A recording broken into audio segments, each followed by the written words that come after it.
first off, I want to say happy birthday to not only Evan Tenenbaum, who filled in last week, but happy birthday to Nathan Kwan, who just turned 25, correct? Yes, I feel quite old. You are old.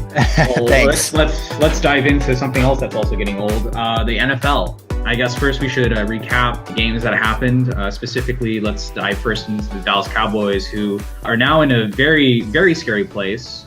The Cowboys got spanked by the Atlanta Falcons 27-7. It was a closer game at first, but quickly got out of hand once Sean Lee got injured. And he wasn't the only injury that was being felt throughout this entire Dallas Cowboys team. Tyron Smith ended up being the bigger missing piece than Ezekiel Elliott because his replacement was god awful. I mean, like, I'm just shocked that no one knew how bad Chaz Green was going to be this game. And quite frankly, I didn't expect him to be this bad.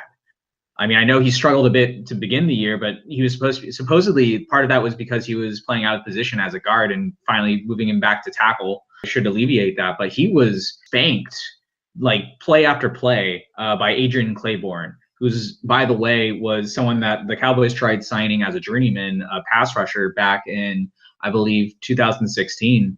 Kudos to Adrian Claiborne for the work he was able to put in, but I mean, this guy is someone that is notorious, has been joked about since he was able to get 6 sacks this game, but he only had really one move, and it was an effective move enough to go do it, to go get 6 sacks, and it was a total of 8 sacks given up, and it was just a god-awful offensive effort by the offensive line. Quite frankly, they should be thankful that Dak Prescott didn't completely quit on this game after the 5th sack. But if it hadn't been for Dak Prescott's legs, they would have been completely shut out this game. Yeah, so I was watching the highlights of that game, and I mean, I knew what happened, so I was watching Chaz Green on a lot of those sacks. They just let him play one-on-one, and he was struggling, and they didn't chip with a back. They didn't help out with another tight end over there. They just let him go one-on-one. So how much – I mean, Chaz Green, your ability is your ability, and granted, he's not a starting caliber left tackle, but, I mean, you got to make some adjustments, don't you? Oh, I'm about to get into that. As much as I dislike Chaz Green for his performance, you have to also point out the fact that his backup, Byron Bell, also gave up 2 sacks after being after replacing Chaz Green halfway through the 4th quarter. And like you said, I don't remember if this factoid is 100% correct, but they only really chipped or tried to provide help to Chaz Green in terms of like actually like having someone like just like for like 1 second just push Adrian Claiborne a little bit. They only did that 8 plays out of the entire game, and that really does fall on the coaching staff, specifically Scott Linehan and Jason Garrett, for not adjusting. I mean, I know you're missing one of the better blocking backs in Ezekiel Elliott, but I mean, like, just put like at least delaying him for 1 second would have given Dak Prescott more time in the pocket to actually throw the ball, which unfortunately he wasn't able to do much of this game. Also, what was very concerning was the fact that Jerry Jones, after the game, was saying like, oh, we didn't expect the wide 9, which is just football terminology for saying that, oh, we didn't expect someone to come in like further off the edge, which is a very simple play and very simple schematic. And the fact that they hadn't at all prepared for that is mind-boggling. And you have to really question this coaching staff, because I mean, like, even though that this team probably wouldn't have won this game, I mean, it would have to have been a closer game had they been able to at least realize how bad Chaz Green was and actually provide help for him. Also, what deserves mention is the running game. As I alluded to earlier, this is the first game that Ezekiel Elliott is finally going to miss due to his suspension. And Alfred Morris, while not great, wasn't necessarily that bad. They didn't lose because of a lack of a running game per se. I mean, granted, they could only really effectively run the ball towards the right-hand side just because of how bad the left-hand side was. And again, that goes back to how bad of an effort the offensive line gave. But he was able to get about like 50 yards at least on the ground, and so that was fine. On the other side of the ball, as I said, once Sean Lee went down, the defense sort of tumbled. But you look at how the defense kind of responded, at least the run defense did, and they didn't give up as many yards as you'd expect. I mean, granted, that's also because Devontae Freeman left the game due to a concussion. But I mean, Tevin Coleman's one of the best backup running backs in the league, and he wasn't necessarily all that able to completely shred the Cowboys offense. Now, part of that was because they ended up finding a much easier to exploit weakness in the secondary. Anthony Brown had a great play in helping to get the one interception of the game, tipping the ball after covering Julio Jones, I believe, and it being intercepted by Xavier Woods. But after that, Anthony Brown was not very good at all. He was getting burned all the time by Taylor Gabriel. And basically, the Cowboys would have the Falcons on third and 4, 3rd and 5, and would constantly give up third down after third down. And Anthony Brown was not good this game, could barely give any coverage. And this defense shouldn't be as bad as it was just due to the fact that they lost one player. But I mean, that does at least indicate how integral Sean Lee is to this team. And that also being said, I mean, like, he's always had an injury history. So I don't understand like how you would not try preparing more for that. And I mean, a lot of this, like, again, blame this definitely on the coaching staff, but also look at Jerry Jones. You let go of so many veteran players that were producing for you. And here we are, and you're like trying to replace them with rookies who are struggling to adjust. I mean, Jalen Smith has not been very good in place of Sean Lee. And like, most people aren't going to be able to, but he's actually been pretty actively bad. Part of it is maybe due to the fact that he's been forced to play middle linebacker, and which is not his natural position. And quite frankly, they have better options on that team, like Anthony Hitchens, play that. I mean, this team has, like, when healthy, has the talent to be a contender for the Super Bowl, but I feel like both the lack of depth on this team and the inability to adapt to injuries and game plan has been something that's holding this team back. I mean, what do you say?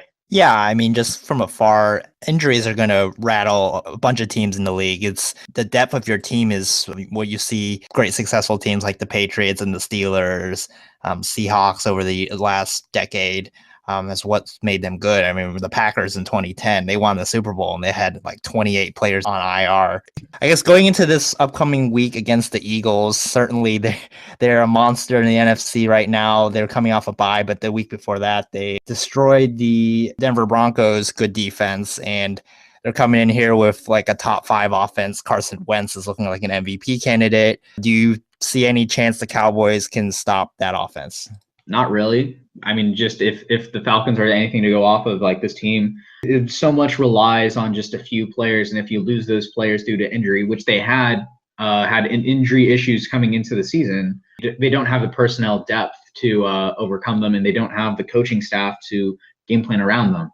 But that also being said, like, the Eagles are an interesting case because they've lost multiple people too. They've lost their starting middle linebacker. They've lost some people in the secondary. They've lost some people on the offensive line, and they've been trucking along. And not only that, they're coming off a bye week, so I don't see any way that the Cowboys win this game unless, like, somehow they have a fire lit under them and they realize that their backs are against the wall.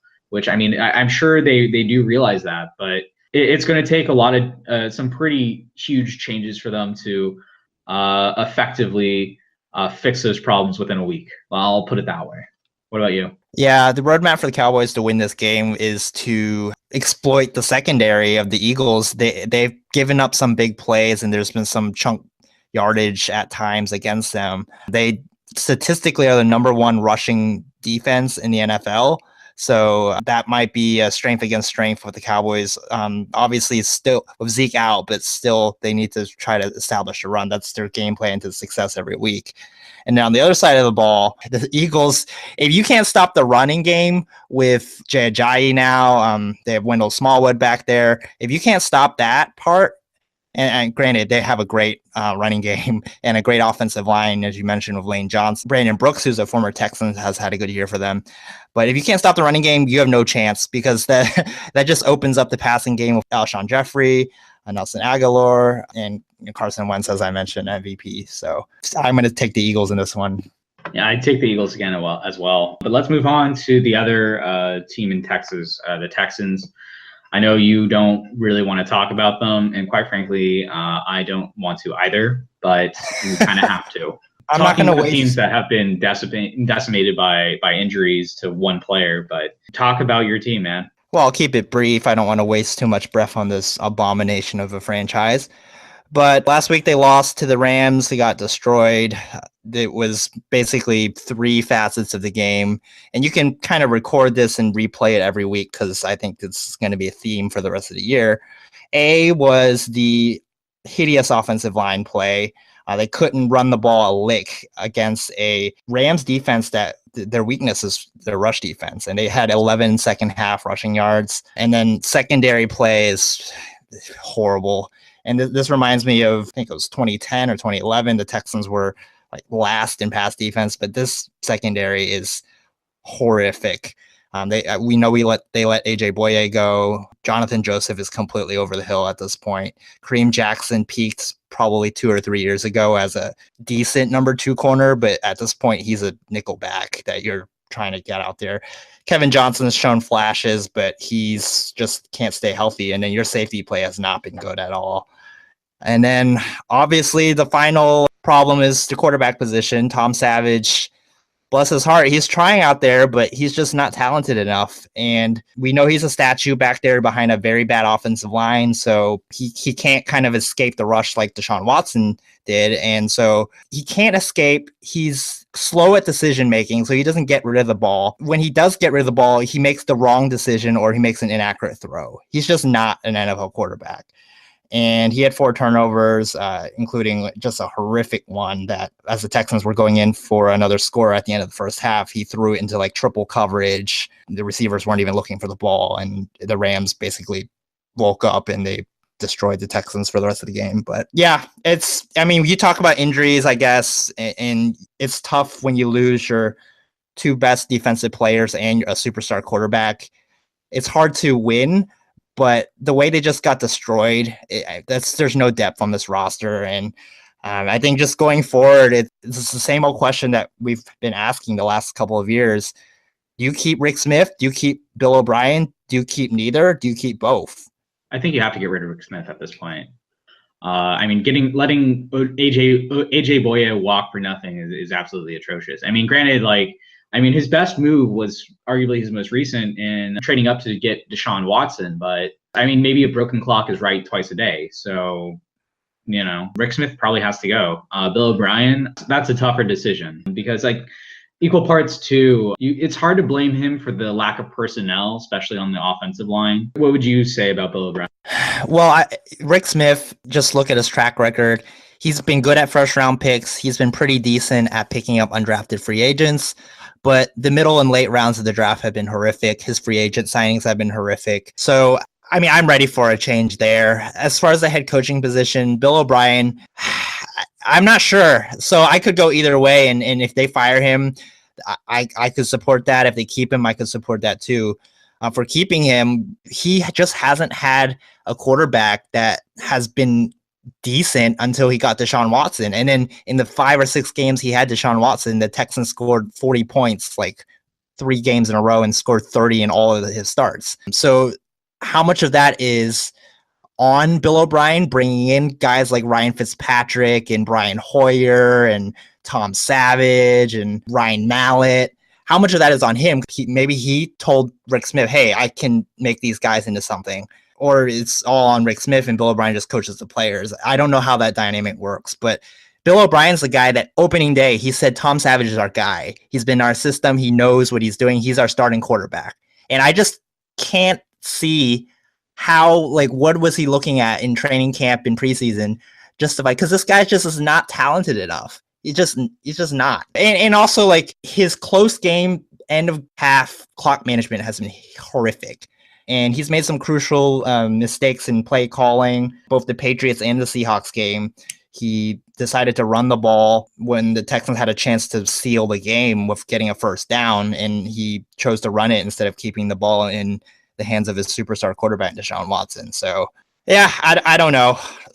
That organization, I'm getting toward the point where I don't really care anymore, which really sucks because short-term failures, you can get upset and you can want to make a change. But as a fan, I'm getting to the point where I don't care anymore. And that's not good. And that's on that organization to make changes. Yeah, no, the Houston Texans just come across as a very listless organization right now without Deshaun Watson. I'll give my brief 2-second preview on the Cardinals game. Who cares? But Yeah, so Tom Savage versus Blaine Gabbert. That's going to be not a quarterback battle to write home about. I'll take the Texans to win. But Andre Johnson, I guess this is a premature shout out, but he's going to be inducted into the Texans Ring of Honor, the first player to be honored with that achievement. And obviously future Hall of Famer and, one of the best Texans of all time. But no David Carr. Funny. But again, like the Texans have let him down over the years when he was a player, even in retirement, they're going to let him down because their horrific play on the field is probably going to lead to a bunch of empty seats tomorrow. And that poor Andre, they let him down one more time. I mean, it happens. The Cowboys let down Tony Romo for so many years, so. But let's move on now to the NBA. The Houston Rockets got back Chris Paul, and they haven't really been missing a beat since then. Number 1 seed, baby. They're 12-4, first best record in the Western Conference. This past week, they had a 3-1 record. They beat the Grizzlies, the Pacers, and the Phoenix Suns on Thursday night. They lost to the Raptors on Tuesday. That game was kind of a reversion into their bad defense. So they've been playing so much better defensively at times this year, but that game, they just came out flat. I gave up 45 to Toronto in the second quarter, and they lost, giving up 129 at home. But other than that, James Harden, by and far the MVP so far this year. He's been on fire. You mentioned the 56 points he had on 25 shots last week against the Jazz, but he had 38 against the Grizzlies, 25 and 15 against the Pacers. And then Thursday, we mentioned Chris Paul finally got back, and the Rockets offense scored 90 in the first half, 90 points. The Suns Twitter, actually, their halftime score had the Suns like 62 and the Rockets a lot. It was so ridiculous that game. But again, it just shows this is the second year James Harden in Mike D'Antoni's offense, and he's definitely flourishing in it. And adding Chris Paul back, the Rockets finally will get their opportunity to have that offense led by either Harden or Paul for all 48 minutes of the game. And they're never going to have times when Eric Gordon has to run the point or somebody else has to play make. They're always going to have a superstar playmaker in the game. And we'll just see as they continue their season how they can continue to gel offensively. But right now it's fun to watch. And granted, they've had kind of a soft schedule, but starting out 12-4, can't complain about that at all. Oh, absolutely. And I mean, to top it off too, I don't know if you mentioned this, but Harden, I believe as of this moment, is leading the league in both points and assists. Yeah. Absolutely. He's a front runner for MVP. I mean, it's obviously early in the season too, but I think one interesting person to mention is actually Clint Capella. Oh yeah, really definitely. And is actually averaging a double-double as of this recording. But he's really helped anchor the interior of this team. And he's the one that's getting the rebounds and getting it back to James Harden or Chris Paul or Eric Gordon, and it's just this nice cohesive unit going forward. And Clint Capella is a restricted free agent at the end of this year. It's going to be interesting to see if someone offers him the max. Yeah, no, he's been huge, and I remember there's a certain guy that called him out as a potential X factor this year in the NBA preview. But yeah, he's been absolutely huge. Anyways, Mavs have the exact opposite start to their season. Well, it's not an exact opposite. It's not exact opposite because the exact opposite would have been 4-12. Instead, this is 2-14. Yeah, 2-14. This is not a good team, period. The Nerlens Noel situation has gone from bad to worse. He was actually benched for most of this week up until against the Spurs, and they took him out for the first half, and he was absolutely dominated in the interior, and it's just he looked completely lost out there, and I'm just so confused as to what exactly he's doing during practice to try to convince Rick Carlisle to play him. His confidence is completely shot. He does not look like an NBA player right now. I'm just glad we didn't give up that much to get him in the first place. No offense to Justin Anderson, but we could have done without him, and we only gave up 2 second-round picks, so that's not really anything at all. But good Lord, I don't know what Nerlens Noel is doing. I mean, on the bright side, at least, Dennis Smith Jr. had a streak of, I believe, 6 to 7 games where he was scoring at least 15 points, and he had a career high 27 points against the Spurs. I mean, granted, 7 of those points were scored essentially in garbage time, but I mean, he was looking pretty good this week. He struggled a little bit last night or the night before, only scoring 8 points and getting only like 5 rebounds and 4 assists. And honestly, his assist numbers would be higher if the people around him would actually score points when he passes them the ball. He's coming along pretty well. I will say that. I mean, his numbers kind of aren't really earned all that much during like the tougher stretches sometimes. It's harder to say that again because like again this team is so bad that like it feels like they're in garbage time like sometimes like at the beginning towards the end of the third quarter, you know. But I mean Dennis Smith definitely looks like the future, and like the future is at least pretty bright. I'll also add in Harrison Barnes has been looking pretty good too. It's just the rest of this team has just been terrible, god awful, and we'll see if this team's at all decent against Milwaukee as we talk right now. What I mean, do you have anything to say about the Mavs or just Trust the process?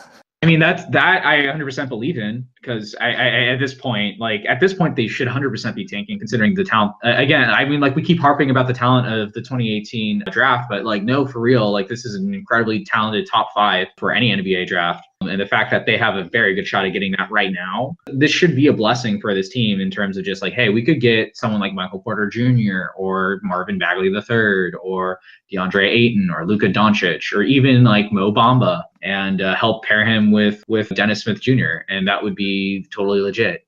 And then maybe sign someone in the offseason and build around that core that you already have with Harrison Barnes and Dennis Smith Jr. I mean, I don't want to say it's easy, but I mean, like the path is out there for you. You just have to be willing to take it. Yeah. And as we know, the process works in basketball. Tanking works. If you didn't see Joel Embiid on Wednesday night against the Lakers, 46 points, 15 rebounds, 7 assists, and 7 blocks. That guy's going to be a monster. They compared him to Akeem Olajuwon coming out of college, but really, if he can stay healthy, I could see that. I mean, he's just incredible. And also, I guess another NBA note, the Celtics, they lost Gordon Hayward on that horrific opening night injury, but they've reeled off 14 in a row, and they look like a legit threat. Brad Stevens has that squad playing so well. Kyrie Irving is leading that team, and they have a great defensive unit as well. So look out for the Celtics. The Cavs are kind of sleepwalking their way through the beginning part of the season, but Boston is just right out of the gate. Brad Stevens, I think, by far running away with Coach of the Year at this point. Oh, he was always going to be in contention for it. But, like, yeah, I mean, that win against the Warriors was phenomenal. I mean, Jaylen Brown was playing out of his mind. And, I mean, that also speaks to the depth at the wing positions, almost as if, like, I don't want to say they anticipated it, but, like, they went with it and they got Jason Tatum and Jaylen Brown to fill in. And that's a pretty good to have. Let me put it that way. Hey, Detroit! Shout out Stan Van Gundy, man. It's got that team 10-5. They haven't been in the playoffs in a couple of years, so good start for Detroit. Yeah, for sure, yeah. I mean, and definitely that trade for Avery Bradley has paid dividends. I mean, Avery Bradley has been that veteran presence that they've needed. Tobias Harris has actually been pretty good. I mean, it's strange because the NBA, the current NBA, has sort of shifted away from like the type of player that would have benefited from it in terms of Andre Drummond, who's a ground and pound interior post up player, but he's still doing what he can, and that's pretty nice. Alrighty, let's move on to college football, and the University of Texas are bowl eligible. Woo! Absolutely huge turnaround. Nice, and they finally have a win against a ranked opponent, so that was nice. West Virginia wasn't ranked, but they were a good team, and they had a 7-3 record coming in. Unfortunately, they did lose their quarterback, Will Grier, in the first quarter, and Will Grier is a potential All-America this year out of the Big 12, and when you go to your backup quarterback, the Texas defense took advantage, and the offense, Connor Williams returned, and wow, it's amazing how the return of an All-America tackle can make your offensive line look so much better. As the Longhorns had 233 rushing yards today, controlled the clock. Sam Ehlinger was good. Big props to Tom Herman and Todd Orlando, the defensive coordinator. This team is bowl eligible. Especially taking a team that was coming off back-to-back 5-7 seasons and getting them to the promised land, finally. We get to enjoy bowl games here. And like, I don't know which one they're probably going to be going to, but it's going to be nice. It's going to be nice to have postseason college football again. Yeah, and it's always helpful, those extra practices during bowl season. As far as bowl predictions, I've seen the way they've done the bowl bidding process now. You never really know until the day of, but I've seen Texas versus Texas A&M, maybe wishful thinking. at the Texas Bowl in Houston, which that I'm sure that would sell out in like 10 minutes. Would you go? If I can get tickets in time, That'd be that would definitely. They don't have that pressure of winning the day after Thanksgiving next week. Texas Tech is going to be the one that needs to win to get into the bowl. Yeah, I mean, like Texas Tech, I assume is going to be very motivated to win that game. That also being said, I like Texas. Texas always, I think Texas is always going to have pressure to win that Thanksgiving game just because it's tradition and all that. On top of that, too, I mean, this Texas Tech team isn't exactly that good. So I mean, like it'd be nice to like get some momentum going into that bowl game, and and going 7-5 and guaranteeing a winning season. I mean that'd be nice for sure. Yeah, Tech played TCU tough today, but they had a crucial decision on 4th and goal at the 1 when they were down 7. They instead tried to kick a field goal, and then the kicker shanked a 20-yard field goal, and then TCU never looked back from there. So. Yeah, and part of that too is just because TCU had a lot of injuries today. Yeah, Cliff Kingsbury might be coaching for his job on Friday, so look out for that. And we remember last time someone at the Texas Thanksgiving game had a coach for their job. Yeah, that didn't really end well for Charlie. No, I was there. Yeah, it did not end well at all. Did you see Baker Mayfield try to fight Kansas players today? Why would he do that? Well, not really fight. He was really just trying to like smack talk them, which why would you want to do that in the first place? It's Kansas. Of course you're going to beat them. Like, have some class. I'm gonna catch myself before I say anything else. But like, give me a break, dude. The Baker, shut up. Just shut up. Agreed. All right, let's move on and talk about some MLB offseason. And how about the awards? First, let's talk about Rookie of the Year. No surprises here. Aaron Judge and Cody Bellinger. The big reasons why their teams had such success this year. Yeah. And two guys the Astros pitching shut down in their respective series. Yeah, that too. Yeah. Managers of the Year, Paul Molitor of the Minnesota Twins and Torey Lovullo of the Arizona Diamondbacks. Again, no disagreements from me here. I mean, like, you may be able to make a case for Hinch, but I mean, it's hard to really argue against Paul Molitor and how well he was able to turn that Minnesota Twins team from the doormat that it was last year to being a playoff team. Yeah, for sure. And then Cy Young's, again, no argument for me. Corey Kluber of the Indians and Max Scherzer of the Washington Nationals. Yeah, two players that have now won 2 Cy Youngs at this point, or has Scherzer won 3 now? Oh, no, it's his third. Yeah, you are right. Third? It's his third. Okay. Yeah. I mean, I guess you kind of become to expect it from him, and like, so him winning 3 Cy Youngs, like that's borderline like Hall of Fame prestige right there. I mean, would you put him in the Hall of Fame? Because he's at least like played in 1 World Series. I think he's got a little bit more to go. I mean, granted, the past 3 of the past 5 years he's won a Cy Young award, but the first part of his career he was pretty average pitcher. So I think he's like the reverse Tim Lincecum. Right? Yeah. Yeah. Or I mean, like, I don't know. I mean, like, I feel like Tim Lincecum's career, the good parts of it didn't last as long as like Max Scherzer's like good parts. Yeah, well, we've ignored the Astros celebration portion of the podcast for too long. I think congratulations are in order for Jose Altuve winning the American League Most Valuable Player. Your thoughts? Yeah, congratulations. Yeah, well deserved. Absolutely. Yeah, and I was surprised the vote was not that close at all. It seemed like the media was hyping, it's going to be like the closest race in history between Altuve and Judge, and Altuve gets 27 of the 30 first place votes. Well, I mean, like, y'all were already mentioning this, but like, I mean, Aaron Judge kind of cooled off in the second half versus Altuve, who like was performing really well throughout the entire season. Yeah, Judge cooled off right after the All-Star break. Then he heated it back up in August and September.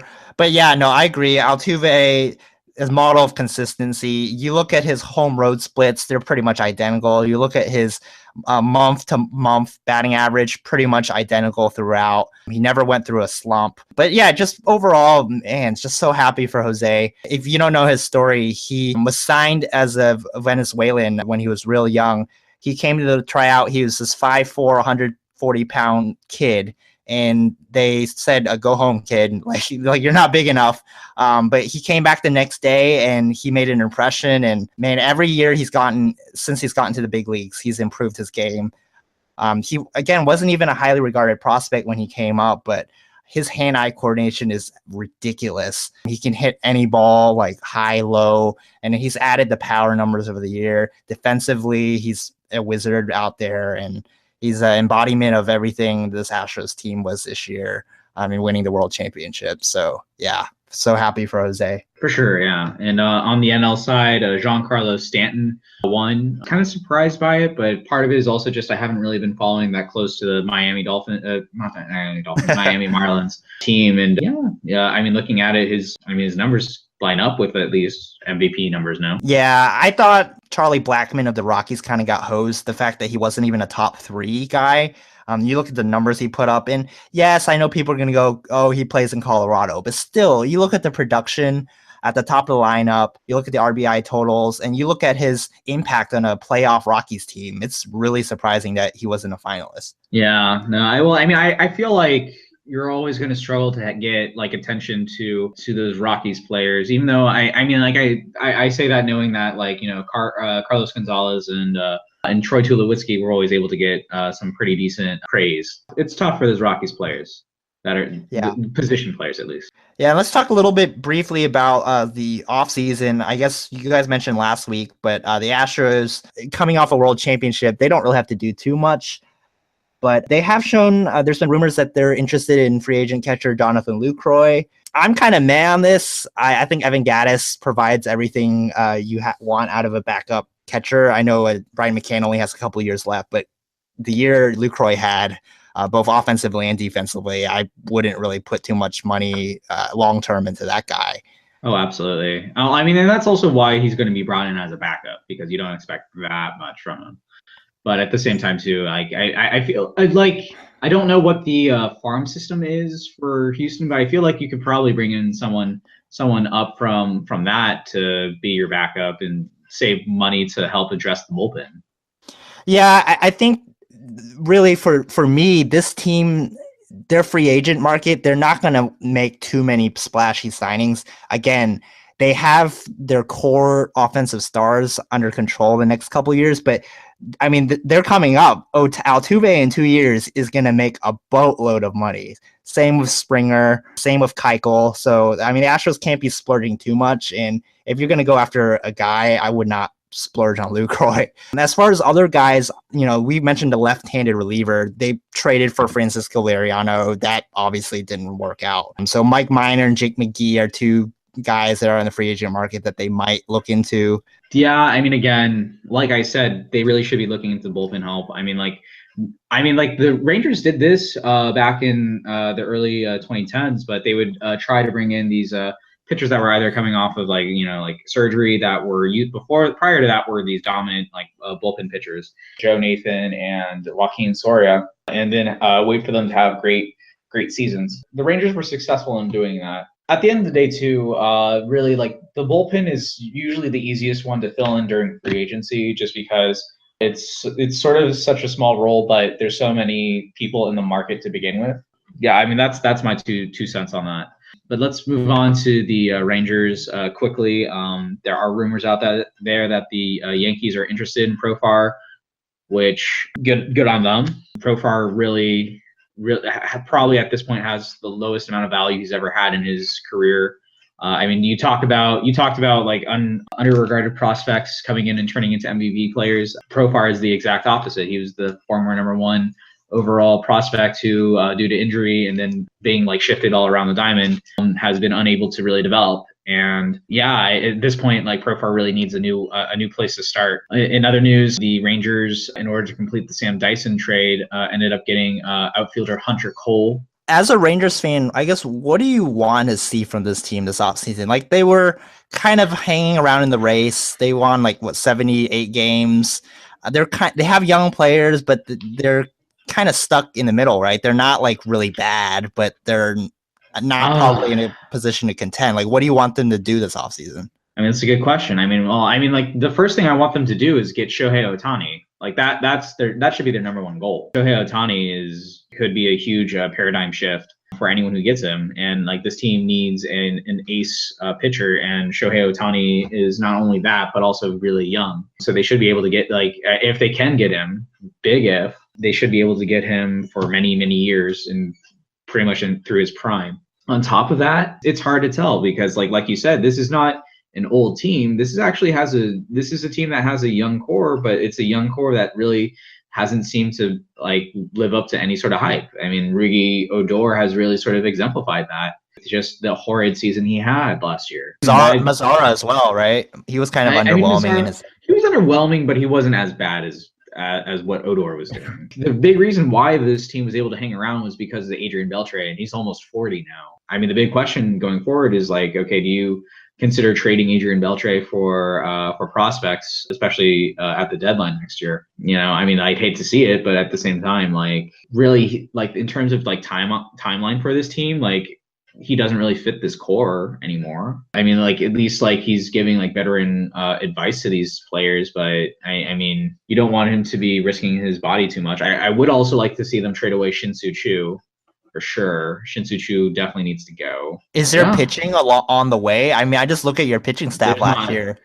I really nothing outside of Yohander Mendez and like a few other prospects that are kind of projected at middle rotation to maybe at best like your second in command. Really nothing too fancy here. Like, I mean, again, this team really has like I don't want to say they have a depleted farm system right now. I say they were able to reload somewhat, but I mean, the reason they had to reload was because they kept trading for all these players at the trade deadline, trying to chase a World Series ring again. And I mean, like, while I don't disagree with those decisions, I mean, this is what happens when you have to make a big deal at every trade deadline. And so this team went from having one of the best farm systems to having sort of an above average but not great one. Although I will say, coming into this upcoming year, they might have a good one again. Depending on how some of their prospects are viewed, like Mike Mazzuela and Trevino, a few others I'm drawing a blank on right now. But yeah, I like this team could have some good players coming up. And again, a lot will be solved if they do get Shohei Ohtani. But let's move on now to MLS. I haven't been following it as much as you have. So MLS, the conference finals are going to be this week after they took off a week for the international break. But the Houston Dynamo are hosting the Seattle Sounders in the first leg of the Western Conference Championship at BBVA Compass Stadium on Tuesday night. Sold out. So people making fun of the Dynamo Houston can't sell out playoff games. Well, we did this one. So hopefully this butts are in the seats and that place is rocking as the Dynamo hope to take a first leg lead. Seattle's a very tough place to play. The Dynamo throughout their history have not done well there. But, you know, I think this is really a special team, kind of under the radar with the Astros' success, but they similarly, when Hurricane Harvey hit, they were outside the playoffs. And when they came back after that, something changed in them. And defensively, despite the fact that they lost so many of their guys, I mean, they're playing 3 backups on their back 4 right now. In Jalil Baba, Felipe Santos, and Dylan Remick, and they have had a great run. They held Portland to 1 goal in their 2-leg series. And I think it's going to be key defensively. They're going to have to play well against Clint Dempsey, Jordan Morris, Nicolas Ladero. The Sounders are the defending champs and they have a lot of firepower. So the Dynamo defense has this work cut out for him. And it's going to be interesting to see how their Honduran players who had to travel to Honduras and then they had to fly commercial from Honduras to Los Angeles to Australia for their intercontinental playoff for the World Cup qualifying. So we'll see if those players are back. They have a week to recover, so I hope they're okay. But, you know, Albert Feliz and Romel Kyoto are so integral to the Dynamo attack. So we'll see what happens in that first leg on Tuesday night. I think the Dynamo have to get a result, a draw at the minimum, but I would like them to put up 2 or 3 goals and get a comfortable lead, which I think they're capable of. In the East, Columbus, Toronto, again, the best team in the league this year, explosive offensively. Columbus is similar like the Dynamo have been on this run. They've really embraced their Columbus fans who are trying to save their team there. So we'll be interesting to see the turnout for the first leg in Columbus should be great. I expect a sellout there, and if they can take that Toronto's by far has been the best team this year, both offensively and defensively. So we'll see if they can continue their magic. And then finally, MLS note, Caleb Porter, the Portland Timbers head coach, resigned this week. Very surprising. He won MLS Cup 2 years ago, and his team finished first in the West this year. And so he's out after losing to the Dynamo in the playoffs 2 weeks ago. There's some rumors that he might be in line to become the next U.S. men's national team coach, which I think he's a really young guy. So I don't know the fit, and we don't even know who the regime is going to be, who's going to be leading that. Is it still going to be Sunil Gulati? Are they going to completely change management? Look out for his name in case looking for like a young American coach, because I think he fits the build.